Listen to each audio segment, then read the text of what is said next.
Buenas noches, compañeros. Yo soy Eric Sánchez, soy del grupo 2325 y les voy a hablar sobre el dengue. Bueno, empecemos por las generalidades. El dengue es una enfermedad infecciosa sistémica de etiología viral. Va a ser transmitida por los mosquitos del género Aedes y el agente etiológico del dengue es un virus del género Flavivirus de la familia Flaviviridae, que posee una cadena de RNA sencilla de sentido positivo y va a estar envuelto con un genoma de aproximadamente 11 kilobases. Se trata de un arbivirus con cuatro serotipos agrupados. Estos serotipos van a ser DEM1, DEM2, DEM3 y DEM4. Las propiedades inmunológicas y antígenas del virus van a estar dadas por los antígenos estructurales P, M y E. Vamos con los factores de patogenicidad y el ciclo replicativo. Cuando la nucleocápside se halla en el citoplasma, se inician los procesos de traducción y replicación del RNA. El RNA genómico viral del DEM es monocatenario, es decir, una sola cadena de sentido positivo con un único marco de lectura que se va a traducir en un polipéptido completo, el cual va a ser procesado en el retículo endoplásmico por proteasas celulares y la actividad de NS3-PRO que libera la formación ordenada a las tres proteínas estructurales, la C, la M y la E. Y va también a dar las siete proteínas no estructurales, la NS1, NS2A, NS2B, NS3, NS4A, NS4B y NS5, que van a estar encargadas de la replicación del genoma y del ensamblaje del virus. El proceso de ensamblaje comienza en la formación de la nucleocápside gracias a la integración del RNA genómico y de la proteína C en presencia de pequeñas gotas de lípidos. Sobre esa primera estructura, luego se asocian las proteínas PRM y E, que deben estar inmersas en la membrana del retículo endoplásmico. Posteriormente suceden dos etapas de maduración de la partícula viral.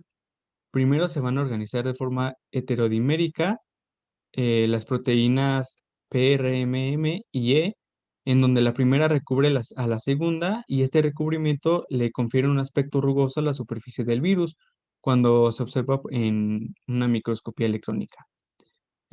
En el segundo paso, esta partícula inmadura transita desde el retículo endoplásmico hasta las regiones cis y trans del aparato de Golgi, donde se inicia la segunda etapa de maduración. Finalmente, cuando el virus es liberado, el pH neutro del espacio extracitoplasmático induce el desprendimiento del péptido PR y las proteínas C. Va a adquirir la conformación final, que puede ser reconocida por las moléculas receptoras de la célula sensible, y va a iniciar un nuevo ciclo de infección en otra célula. Aquí vamos a tener en la imagen el ciclo replicativo en simples pasos. Va a ser la función y el desnudamiento del virus, la traducción y el procesamiento de las poliproteínas, la replicación del genoma viral, el ensamblaje viral, la maduración en el retículo endoplásmico y la maduración en el aparato de Golgi para posteriormente salir. Eh, Vamos a tener ahora el tipo de transmisión y se pueden transmitir de las siguientes maneras. El- por medio de picaduras de mosquitos que van a estar dados por la especie Aedes, que van a estar infectados y estos van a picar a las personas y se va a dar la infección. O de madre e hijo, donde las mujeres embarazadas ya infectadas con dengue pueden pasarle el virus al feto durante el embarazo o alrededor del momento del parto. Por medio de sangre infectada, que esto va a ser en raras ocasiones, el dengue puede transmitirse por medio de transfusión sanguínea o por un trasplante de órganos o por una lesión causada por un pinchazo de alguna aguja infectada. Vamos a tener ahorita el cuadro clínico y va a haber tres tipos: el dengue no grave clásico, el dengue grave y el síndrome de choque por dengue. El dengue no grave clásico vamos a tener principalmente que va a haber fiebre súbita, cefalea frontal, mialgias, que es malestar o dolor en los músculos, y fotofobia. En el dengue grave vamos a tener fiebre y ascitis, que esta va a estar, la ascitis se refiere a que hay una inflamación porque hay exceso de líquido en el abdomen. Va a haber derrame pleural, derrame pericárdico y edema preorbitario de miembros inferiores. Y en el síndrome de choque por dengue vamos a tener ascitis, derrame pleural y pericárdico, acortamiento de la tensión arterial, diaforesis y palidez. Ahora, las complicaciones de este virus. El dengue hemorrágico es una complicación potencialmente mortal que se identificó por primera vez en los años 50 durante epidemias del dengue registradas en Filipinas y Tailandia. El dengue hemorrágico hoy en día afecta a la mayoría de los países asiáticos y se ha convertido en una importante causa de hospitalización y muerte en los niños de la región. Ahora su diagnóstico. Para el diagnóstico confirmatorio del dengue se requiere la determinación positiva de anticuerpos IgM, la detección positiva de IgG o la detección del antígeno NS1 en suero. El diagnóstico definitivo se realiza mediante el aislamiento del virus. La prueba de laboratorio que se va a utilizar con más frecuencia para confirmar que es positivo es la determinación de IgM por el método de ELISA, ya que va a ser el primer marcador de respuesta inmunitaria en aparecer con títulos bajos desde la primera semana de enfermedad. Su tratamiento. La enfermedad requiere un diagnóstico clínico temprano y la restitución temprana y adecuada de los líquidos. En los casos muy severos pueden observarse trastornos metabólicos que hacen más difícil el tratamiento. En el dengue no grave se le debe indicar al paciente no automedicarse, que inicie una hidratación con suero oral y con control térmico con medios físicos, ya sea bolsas de hielo, y si fuera necesario se le va a administrar paracetamol. Los pacientes con dengue grave o también el síndrome por dengue deben ser atendidos en el tercer nivel de atención y se le debe garantizar disponibilidad de camas en una unidad de cuidados intensivos para el manejo de las complicaciones, puesto que no hay una vacuna como tal. Y bueno, ahora tenemos la prevención.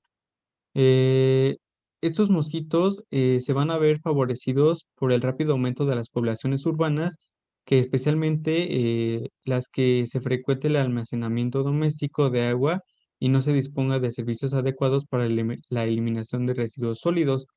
Usualmente en Latinoamérica y en México se suelen almacenar grandes cantidades de agua en botes o en estanques.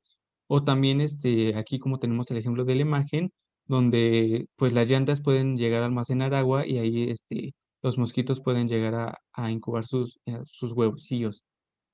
Mientras no se cuente con una vacuna eficaz, se deben realizar mejoras sanitarias y ambientales. En el Instituto Mexicano del Seguro Social, este problema se enfrenta mediante la realización de campañas encaminadas a la erradicación de esos problemas. Bueno, y ahora vamos a tener epidemiología actual. Entre la semana epidemiológica 1 y la semana epidemiológica de 2019, en la región de las Américas se notificaron 3.139.335 casos de dengue, la incidencia de 321.058 casos por 100.000 habitantes, incluidas 1.538 defunciones. Del total de casos notificados, 1.367.353 fueron confirmados por criterio de laboratorio y 28.169 fueron clasificados como dengue grave. La tasa de letalidad fue del 0.049%. La epidemiología en México se registró que en las primeras 4 semanas del 2020 en la región de las Américas se notificaron 125.514 casos de dengue. La tasa de incidencia fue de 12.086 casos por 100.000 habitantes, incluidas 27 defunciones, 12.891 casos confirmados por laboratorios y 498 casos clasificados como dengue grave. México y Paraguay han reportado un incremento de 2 a 3 veces más casos de dengue en comparación al mismo periodo del año previo. Y bueno, en esta gráfica podemos ver cómo se fueron incrementando los casos en México a través de los años.